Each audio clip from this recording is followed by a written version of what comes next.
காலை வணக்கம். காலை வணக்கம். நான் அப்பா ரிங்டோனில் சிவகங்கை மாவட்டம் திருப்பூர் மாவட்டம் என்னடான்னு பார்த்தேன். ரிங்டோன் மாற்ற அமைச்சிருக்கேன். இந்த பக்கம் இன்றைக்கி வந்து முருங்கைக்காய் தான். முருங்கைக்காய் பொரியல், முருங்கைக்காய் குழம்பு. முருங்கைக்காய் குழம்புக்கு வந்து இங்கே ஆட்டி வைக்க போகிறேன். இன்றைக்கி தேங்காய், வெங்காயம், தக்காளி, சோம்பு, சீரகம், 2 மிளகு, கொஞ்சோண்டு வர கொத்தமல்லி போட்டு நான் வதக்கி வச்சுருக்கிறேன். நான் இன்றைக்கி வறுத்துட்டே வதக்கி வைக்க போகிறேன். குழம்பு வந்து ஆட்டி குழம்பு வைக்க போகிறேன். முருங்கைக்காய் குழம்பு சூப்பராக இருக்கும். இது வந்து முருங்கைக்காய் பொரியல். முருங்கைக்காய் வந்து எண்ணெய்க்காய் மாதிரி போட போகிறேன். சூப்பராக இருக்கும். இப்போ வந்து கடுகு சேர்த்துக்கலாம். 2க்குமே கடுகு சேர்த்துக்கலாம். இது குழம்புக்கு, இது வந்து பொரியலுக்கு. கொஞ்சமாக பொரியலுக்கு வந்து நம்ம கடலை பருப்பு சேர்த்துக்கலாம். நல்லாயிருக்கும். 2க்குமே கொஞ்சம் கடலை பருப்பு சேர்த்துக்கிட்டோம். போட்டாச்சா? இப்போ வந்து இதில் ஒரு 2 வரமிளகா, கொஞ்சோண்டு வெங்காயம், இதில் கொஞ்சம் வெங்காயம், வரமிளகா.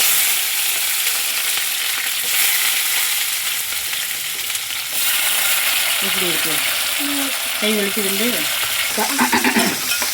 உங்கள் அப்பா என்னமோ உரையாடி கொண்டிருந்தால் மகளை காலங்கத்திலே அப்பா சாமி கும்பிடுங்கடாடி அப்படின்னு.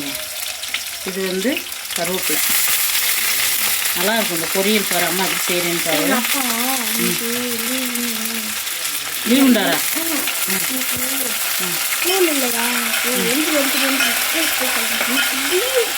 ஆட்டாமடி வீடியோ இங்கே நல்லா வெங்காயம் வதங்கிடுச்சு. இப்போ வந்து நம்ம தக்காளி சேர்த்துடலாம். இதுக்கு ஒரு கொஞ்சமாக தக்காளி, இதுக்கு நிறைய தக்காளி. இப்படி பச்சை மிளகா போட்டோம்னா சூப்பராக இருக்கும். எனக்கு பச்சை மிளகா இல்லாத காரணத்தால் இன்றைக்கு நான் வரமிளகா போட்டு கொண்டிருக்கேன் மகளை. எப்படி உப்பு சேர்த்துடலாம். முருங்கைக்காய் குழம்புக்கு உப்பு போட்டுடலாம். இது வந்து முருங்கைக்காய் பொரியலுக்கும் உப்பு போட்டாச்சு. அப்புறம் காலையில் டைம் ஆகிடுச்சு. அவங்க வேலைக்கு கிளம்பணும். நான் எடுக்கிறதே லேட்டு. ஹரீஸுக்கு வந்து காலையில் சாப்பாடு வச்சு தக்காளி பழம் தாளித்து கொடுத்து விட்டு, தக்காளி பழம் சோறு தாளித்து கொடுத்து விட்டேன். தம்பிக்கு வந்து அவனுக்கு சனிக்கிழமையும் காலேஜ் வச்சுறாங்க. அவனுக்கு ஒர்க்கு அதிக ப்ரெஷர் ஆகுது, ரொம்ப டென்ஷன் ஆகுது. அதனால் மசாலா பிஸ்னஸ்க்குள்ளே அவனை இழுக்கவே கிடையாது. நான் மட்டும்தான். இன்றைக்கி காலையில் கூட சத்து மாவுக்கு எல்லாமே ரெடி பண்ணி வச்சுட்டு போனேன். நான் தான் என்ன அடுத்த வீடியோவில் உங்களுக்கு சத்து மாவில் என்னென்ன பொருள் சேர்க்குறது கண்டிப்பாக வருவாங்க. தக்காளி நல்லா வதங்கட்டும். இங்கேயும் தக்காளி நல்லா வதங்கட்டும். இப்போ வந்து முருங்கைக்காயை சேர்த்து விட்டுறலாம். ஏன்னா முருங்கைக்காய் தக்காளி எல்லாமே சேர்ந்து வதங்கினா நல்லாயிருக்கும். இப்போ குழம்புக்கு முருங்கைக்காய், இது வந்து பொரியலுக்கு. பிஞ்சு முருங்கைக்காய் வேலை செய்கிற இடத்துல பிடிங்கிட்டு வராங்களா, சரி நம்ம அதை என்ன பண்ணணும், வேஸ்ட்டாக வாடிடும். அப்போ இந்த மாதிரி பொரியல் குழம்பெல்லாம் வச்சு சாப்பிட்டோம்னா ஒரு நேரத்துக்கு நல்லாயிருக்கும். காய் இருக்குது, இருந்தாலும் இதை ஒரு நாளைக்கு வச்சுருவோம் அப்படின்ட்டு இந்த தண்ணியை வந்து பூச்செடிக்கு ஊற்றிடலாம். இப்போ வந்து மஞ்சத்தூள் சேர்த்துக்கலாம், மிளகாத்தூள் சேர்த்துக்கலாம் எல்லாமே. இப்போ பொரியலுக்கு மஞ்சத்தூள், குழம்புக்கு மஞ்சத்தூள், கொஞ்சமாக மிளகாத்தூள், இதுக்கும் கொஞ்சம் மிளகாத்தூள். அவ்வளோதான். இப்போ நல்லா கிளறி விட்டுறலாம். கிளறி விட்டு தக்காளி இது கொஞ்சம் ஒரு 5 நிமிஷத்துக்கு நல்லா எண்ணெயிலே வதங்கிட்டு அதுக்கப்புறம் இதுக்கு தண்ணி சேர்த்துக்கலாம். இந்த பக்கம் முருங்கைக்காய் நல்லா வேகட்டும். நல்லா வெந்ததுக்கப்புறம் நம்ம அதுக்கப்புறம் தண்ணி சேர்த்துக்கலாம். மசாலா வந்து அரைச்சிட்டு வந்துடலாம். அரைச்சிட்டு நம்ம குழம்பு தூள் போட்டு வைக்க போய் இதை அரைச்சிட்டு வந்துடலாம். என் மருமையை வந்து எனக்கு ஹெல்ப் பண்ணுறாரு. பாத்திரம் விளக்கிட்டு இருக்காரு. சாப்பாடு கொண்டு உனக்கு போட்டு தம்பி நான் விளைக்கிறேன் இல்லைத்தா அப்படின்னு எனக்கு ஹெல்ப் பண்ணிக்கிட்டு இருக்காரு. காலையிலே என்கிட்ட 5 மணிக்கே உசுப்புங்கத்த நான் உங்களுக்கெல்லாம் காய் கட் பண்ணி கொடுக்குறேன் வேலை செய்கிறேன்னு சொல்லிட்டு நானே சரி வேலைக்கு போயிட்டு வராங்களா தூங்கட்டும்ட்டு அந்த பையன் குட்டி பையனும் இவர் நல்லா தூக்கம். என்னையா முருங்கைக்காய் பாருங்கள் எப்படி இருக்குன்னு. இப்போ முருங்கைக்காய் பொரியலுக்கு வந்து கொஞ்சமாக வந்து நம்ம இந்த வதக்கி வச்சுருக்கிறத கொஞ்சம் போட்டுடலாம். செம்மையாக இருக்கும் இந்த மாதிரி போட்டு செஞ்சோம்னா. இப்போ அதே மாதிரி இந்த பக்கம் போட்டுருவோம்.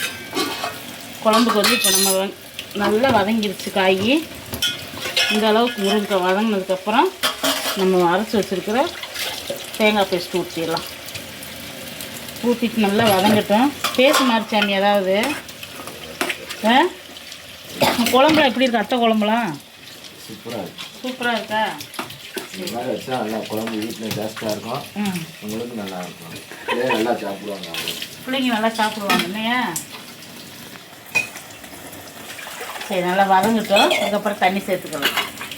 முருங்கைக்காய்க்கு வேறு எதுவும் சேர்க்க போகிறதில்ல. இப்போ யோகாஸ் மசாலா சேர்த்துக்கலாம். ஒரு 2 ஸ்பூனு அளவாக பார்த்து சேர்த்துக்கோங்க. எனக்கு நிதானம் தெரியும், அதனால் நான் போட்டிருக்கேன். இந்த பொடி காய் வாங்கினாலே ஒரு 3 டைம் குழம்பு வைக்கலாம் நம்ம. சூப்பராக இருக்குது. இப்போ நம்ம தேவையான அளவு தண்ணி சேர்த்துக்கலாம். இந்த மாதிரி முருங்கைக்காய் குழம்பு ஆட்டி வச்சு பாருங்கள், அந்த டேஸ்ட்டே வேறு மாதிரி இருக்கும். எப்படி இருக்கும்?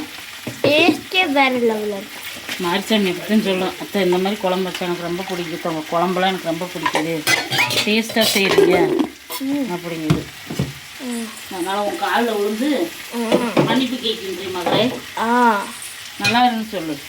நல்லா இப்போ இதுக்கு வந்து கொஞ்சம் தண்ணி சேர்த்துக்கலாம். முருங்கைக்காய்க்கு தண்ணி சேர்த்துட்டு நல்லா வேகட்டும். அப்படியே வெந்ததுமே வந்து ஆஃப் பண்ணிடலாம். சூப்பராக இருக்கும். மசாலா வேணும்னா நீங்கள் மட்டன் மசாலா இல்லாட்டி சிக்கன் மசாலா சேர்த்துக்கோங்க. நான் இதில் சிக்கன் மசாலா தான் கொஞ்சமாக சேர்க்குறேன். நல்லா இருக்கும். பொரியலுக்கு சிக்கன் மசாலா சேர்த்தோம்னா எடுத்துகிட்டு வரணுமே, அதுக்குள்ளே குழம்புக்கு எல்லாமே இருக்கான்னு தயாராக இருக்கான்னு பார்த்துக்கலாம். இப்படி இந்த மாதிரி இருக்கணும் குழம்பு, அப்போ தான் வந்து டேஸ்ட்டு நல்லாயிருக்கும். அப்பா சூப்பராக இருக்குது. புளி வேண்டாம், நம்ம தக்காளி பழம் நிறைய போட்டுக்கணும். புளி ஊற்றலை. நல்லா கொதிக்கட்டும். இதுக்கப்புறம் சிக்கன் மசாலா அது கொஞ்சம் போட்டு விட்டலாம். இன்னைக்கு சத்து மாவு வரைக்கணும் தங்கம். நீ கொஞ்சம் அம்மா ஹெல்ப் பண்ணு. புளி பாருங்க, புளி கொஞ்சம் ஊற்றிக்கலாம். ஏன்னா நம்ம முருங்கைக்காய் குழம்புக்கு இந்த மாதிரி ஆட்டி குழம்பு வச்சா கொஞ்சம் புளி ஊற்றினாக்கா அது டேஸ்ட் நல்லாயிருக்கும். இப்போ முருங்கைக்காய்க்கு வந்து நம்ம முதல் சிக்கன் மசாலா போட்டுக்கலாம். சிக்கன் மசாலா கொஞ்சமாக போட்டுக்கலாம். சிக்கன் மசாலா ரொம்ப வேண்டாம், ஒரு 1/2 ஸ்பூன் மாதிரி, இல்லாட்டி 1 ஸ்பூன் முட்டு கூட, அவ்வளோதான் போதும். அப்போ தான் வந்து அந்த டேஸ்ட் நல்லாயிருக்கும். முருங்கைக்காய்க்கு நல்லாயிருக்கு. இப்போ வந்து அப்படியே மூடி வச்சிடலாம். மூடி வச்சுட்டு நல்லா வேகட்டும். வெந்ததுக்கப்புறம் நம்ம அப்படியே இறக்கிடலாம். அந்த பக்கம் வந்து புளி தண்ணி ஊற்றிக்கலாம். அவ்வளோதான். முருங்கைக்காய் ஆட்டி குழம்பு செம்மையாக இருக்கும். மட்டன் குழம்பு டேஸ்ட் இருக்கும். நல்லா வேகட்டும். கொதிச்சதும் மல்லித்தலை சேர்த்து ஆஃப் பண்ணிடலாம். இந்தாயா ஏட்ட ஊட்டி விட. முருங்கைக்காய் வந்துருச்சா? வந்துருச்சு. ஆஃப் பண்ணிருச்சா?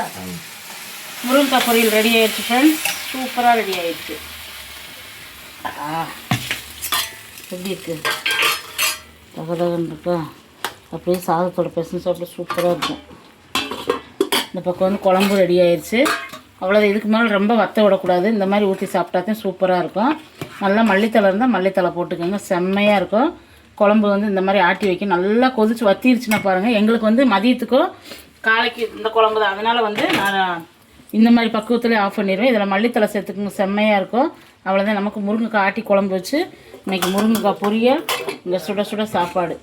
அவ்வளோதான் ஃப்ரெண்ட்ஸ். இந்த வீடியோ உங்களுக்கு ரொம்ப பிடிச்சிருக்குன்னு நினைக்கிறேன். ஏன்னா டைம் ஆயிடுச்சு அவங்களுக்கு வேலைக்கு. அதனால் நாங்களும் இப்போ சாப்பாடு போட்டு கொடுத்துறேன். அதுக்கப்புறம் பார்க்கலாம். சரி, சாப்பாடு போட்டாத்தாங்க. குழம்பு போதும், சோறு போதுமா? குழம்பு கொதிக்க ஊற்றி சாப்பிட்ணும். அப்போ அந்த டேஸ்ட்டு சூப்பராக இருக்கும்ல. செம்மையாக இருக்கும். பொரியல் சாப்பிட்டு சொல்லுங்க டேஸ்ட். சாப்பிட்டு சொல்லுங்க. சாப்பிட்டு சொல்லுங்க டேஸ்ட். குட்டி பையனுக்கு இல்லை முகீஷு உங்களுக்கு அங்கே அண்ணனுக்கு தக்காளி சோறு வேறு இருந்துச்சு. அவனுக்கு கொஞ்சம் முருங்கைக்காய் சாப்பிடும். இவங்க தான் ஃப்ரெண்ட்ஸ் முருங்கைக்காய் கூட்டிகிட்டு வந்தது. அவ்வளோ சாப்பிட்டு சொல்லுங்கள் எப்படி இருக்குன்னு. ஹாய். அவ்வளோதான். அவங்க சாப்பிட்டுட்டு இருக்காங்க. சாப்பிடுங்க. பாய் சொல்லிடுங்க. ஹாய் சொல்லிடா. அவ்வளோதான் ஃப்ரெண்ட்ஸ். சூப்பராக எல்லாம் ரெடி ஆயிடுச்சு. அவ்வளோதான் இந்த வீடியோ. உங்களுக்கு ரொம்ப பிடிச்சிருந்தா யோகாச்சன் லைக் பண்ணுங்கள், ஷேர் பண்ணி கமெண்ட் பண்ணி சப்ஸ்கிரைப் பண்ணிக்கோங்க. மதியத்துக்கு வந்து தயிர் வாங்கிக்கிடுவாங்க, ஊறுகாய் எல்லாமே கொண்டு போவாங்க. அவ்வளோதான். நாளைக்கு பார்க்கலாங்களா? Bye friends. தேங்க்யூ. அவ்வளோதான்.